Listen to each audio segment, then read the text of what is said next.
Hello friends, welcome to my YouTube channel. आज हम EVS के प्रैक्टिस सेट को डिस्कस करेंगे। वीडियो पसंद आए तो लाइक करके चैनल को सब्सक्राइब कर लें, जिससे आने वाले वीडियोस की नोटिफिकेशन आपको मिल सकें। चलिए फिर देखते हैं आज का पहला क्वेश्चन। गोलकुंडा किला किसने बनवाया? काकतीय राजवंश, चोल राजवंश, चालुक्य राजवंश या फिर पल्लव राजवंश? तो सही उत्तर है ऑप्शन ए, काकतीय राजवंश। काकतीय राजवंश के शासकों ने 13वीं शताब्दी में गोलकोंडा किले का निर्माण कराया। यह तेलंगाना से लगभग 11 किलोमीटर दूर ग्रेनाइट पहाड़ी की चोटी पर स्थित है। यह गोल आकार की पहाड़ी है। नेक्स्ट क्वेश्चन है, निम्नलिखित में से कौन अदिश राशि है? संवेग, द्रव्यमान, भार या फिर गुरुत्वाकर्षण? तो सही उत्तर है ऑप्शन बी, द्रव्यमान। जिन भौतिक राशियों में केवल परिमाण होता है, कोई दिशा नहीं होती, उन्हें अदिश राशि कहते हैं। जैसे द्रव्यमान, आयतन, घनत्व, समय, तापमान, विद्युत धारा आदि। और जिन भौतिक राशियों में परिमाण और दिशा दोनों होते हैं, उन्हें सदिश राशि कहते हैं। जैसे वेग, बल, संवेग, विस्थापन। यहाँ पर सही उत्तर हो जाएगा ऑप्शन बी। एक ऐसी वस्तु जिसमें से कोई प्रकाश किरण गुजर नहीं सकती कहलाती है उत्तल, पारदर्शी, अपारदर्शी या फिर पारभासी? तो सही उत्तर है ऑप्शन सी, एक ऐसी वस्तु जिसमें से कोई प्रकाश किरण गुजर नहीं सकती अपारदर्शी कहलाती है। एक विलेय का विघटन दर पर निर्भर करता है भार, दाब, सतह क्षेत्र या फिर तापमान? तो सही उत्तर है ऑप्शन डी, एक विलेय का विघटन दर तापमान पर निर्भर करता है। सुषमा चाहती है कि उसके छात्रों को पेड़ों के संरक्षण के लिए संवेदनशील बनाया जाए। निम्नलिखित में से कौन सी ऐसा करने की सबसे उपयुक्त रणनीति है? बच्चों को एक पौधे को अपनाने और पोषित करने में मदद करना, कक्षा में बहस आयोजित करना, पोस्टर बनाना, समूह चर्चा? तो सही उत्तर है ऑप्शन ए।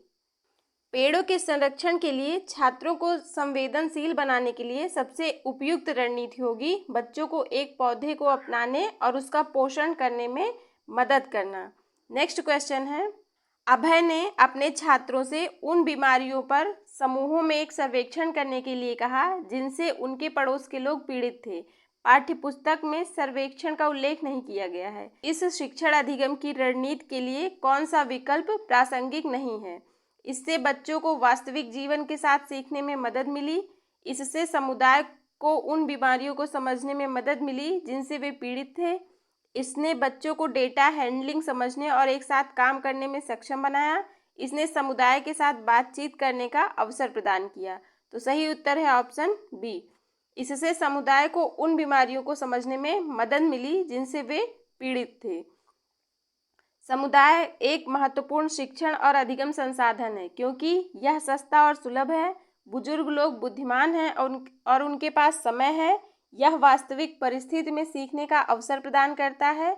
कोई भी समुदाय में उपलब्ध समस्त ज्ञान को बिना आलोचना के स्वीकार कर सकता है।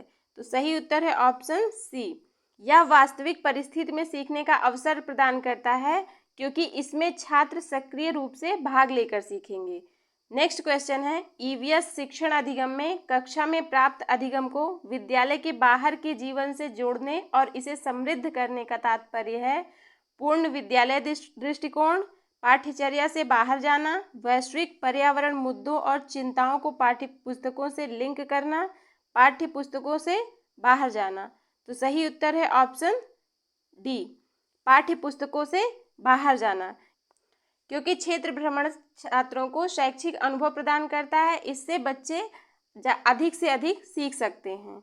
नेक्स्ट क्वेश्चन है, कक्षा 3 के छात्रों को रमा ने सिखाया कि पिता, माँ और उनके बच्चे एकल परिवार का गठन करते हैं और यदि दादा दादी एवं अन्य रिश्तेदार साथ रहते हैं तो यह एक विस्तारित परिवार है।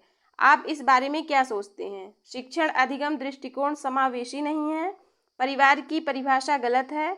रमा अपने छात्रों के प्रति असंवेदनशील है। परिवार की अवधारणा को इसी तरह सिखाया जाना चाहिए। तो सही उत्तर है ऑप्शन ए, क्योंकि शिक्षिका को किताब में बताए गए सभी तरह के परिवारों के बारे में बताना चाहिए।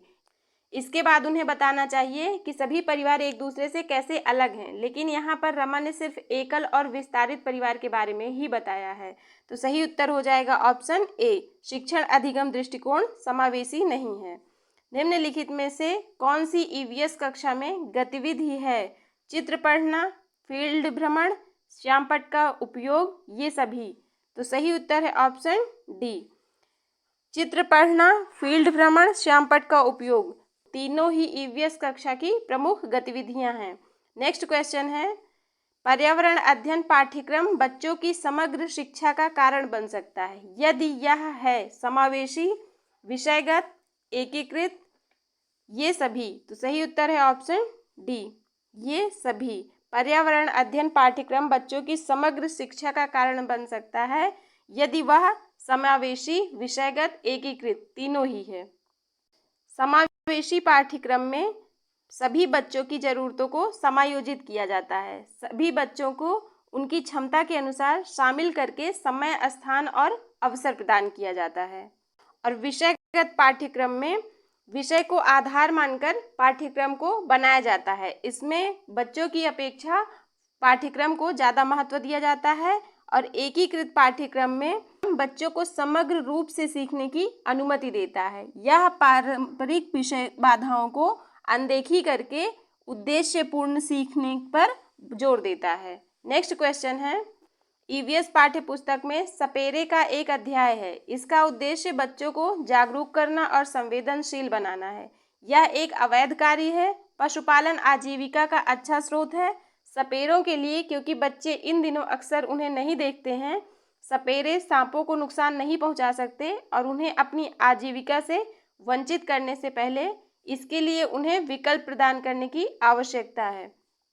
तो सही उत्तर है ऑप्शन डी। ईवीएस पाठ्यपुस्तक में सपेरे पाठ का उद्देश्य बच्चों को किसी भी जीव को नुकसान न पहुंचाने और आजीविका के महत्व के प्रति जागरूक करना और संवेदनशील बनाना है। जो सांप पकड़ने वाले होते हैं ये उनका वंशानुगत पेशा होता है। वे सांपों को पकड़कर उन्हें नुकसान पहुंचाए बिना उनका प्रदर्शन करते हैं और उनका जहर बेचकर पैसा भी कमाते हैं, क्योंकि सांप के काटने पर जिस दवा का प्रयोग होता है वो सांपों के जहर से ही बनती है। नेक्स्ट क्वेश्चन है, विद्यालय में मिड डे मील के समय के लिए कौन सा सबसे प्रासंगिक है? यह ईवीएस शिक्षण अधिगम के लिए एक अच्छा शिक्षण अधिगम का अवसर है।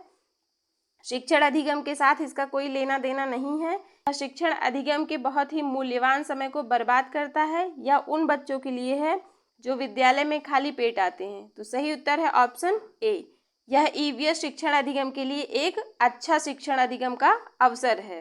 पर्यावरण अध्ययन के संदर्भ में बोझ के बिना सीखना क्या बताता है? स्कूल बैग का कम वजन, अबोध का भार कम करने की जरूरत है, ईवीएस पाठ्य पुस्तकों में अध्यायों की कम संख्या, ईवीएस पाठ्यक्रम को आधा कम करने की जरूरत है। तो सही उत्तर है ऑप्शन बी, अबोध का भार कम करने की जरूरत है।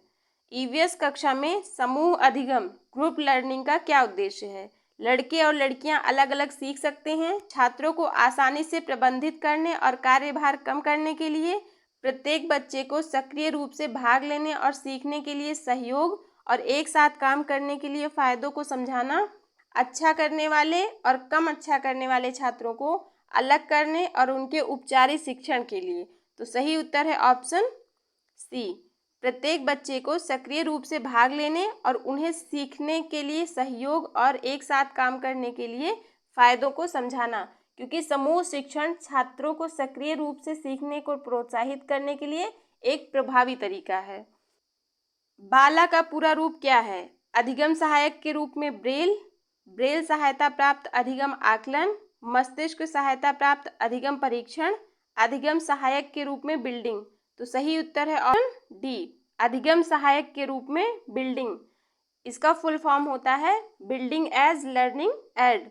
नेक्स्ट क्वेश्चन है, वैकल्पिक ढांचे का क्या अर्थ है? विचार जो अवधारणाओं के औपचारिक रूप से स्वीकृत स्पष्टीकरण से अलग हैं, सभी विचार जो दृढ़ता से बच्चों द्वारा अर्जित किए जाते हैं, विभिन्न भौतिक घटनाओं का पाठ्यपुस्तक स्पष्टीकरण, वर्तमान में वैज्ञानिकों और सामाजिक वैज्ञानिकों द्वारा आयोजित विचार।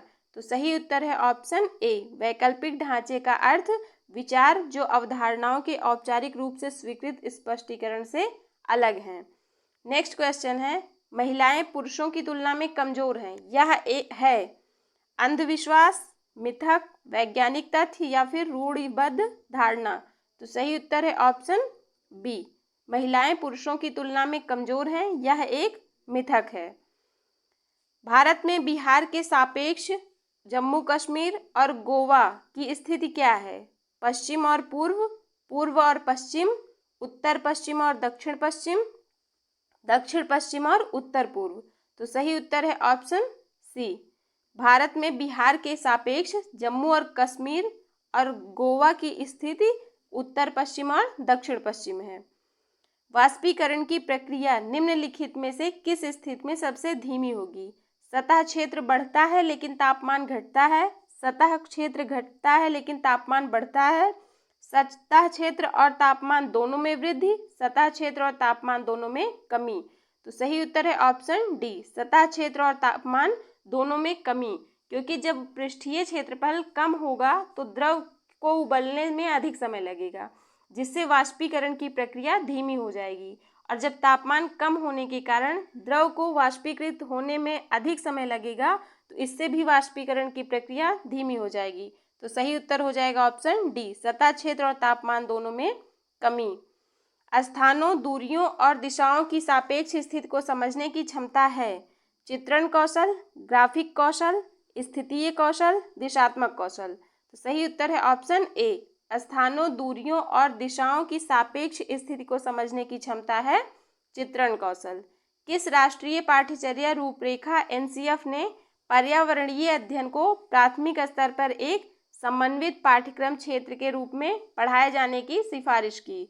NCF 1975, NCF 2000, NCF 1988, NCF 2005। तो सही उत्तर है ऑप्शन बी, एनसीएफ 2000। राष्ट्रीय पाठ्यचर्या रूपरेखा एनसीएफ 2000 ने पर्यावरणीय अध्ययन को प्राथमिक स्तर पर एक समन्वित पाठ्यक्रम क्षेत्र के रूप में पढ़ाए जाने की सिफारिश की।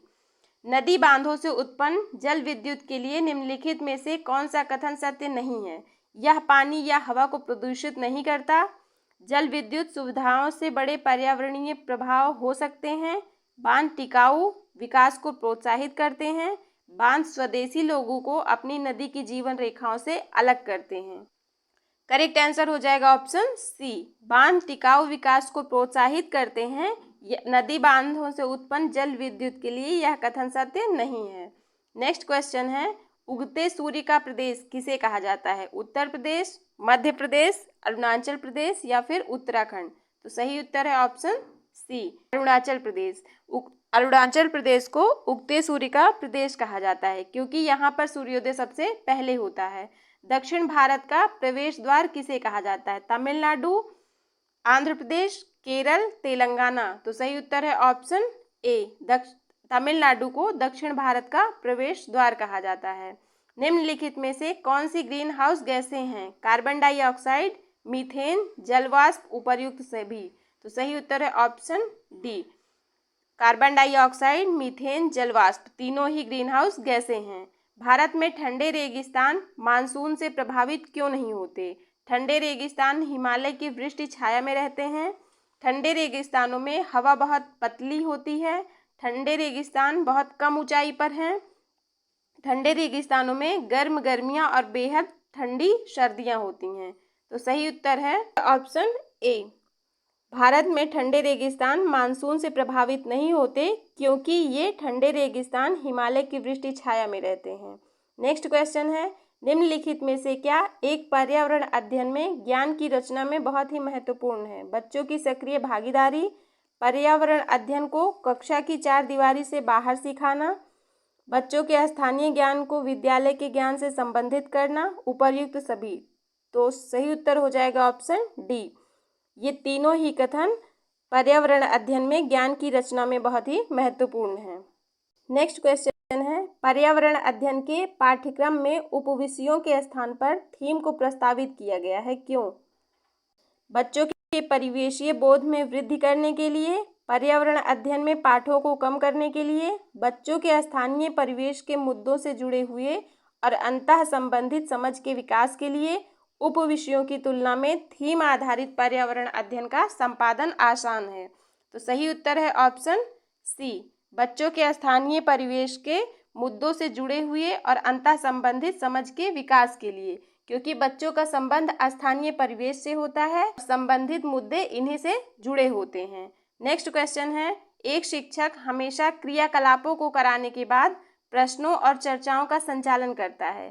क्रियाकलापों, प्रश्नों और चर्चाओं के संचालन करने का उद्देश्य है बच्चों की प्रक्रिया कौशलों का आकलन, बच्चों को खोजने का अवसर देना, बच्चों को अपनी अभिव्यक्ति का अवसर देना, उपर्युक्त सभी। तो सही उत्तर है ऑप्शन डी, उपर्युक्त सभी। क्रियाकलापों, प्रश्नों और चर्चाओं के संचालन करने का उद्देश्य ये तीनों ही हैं।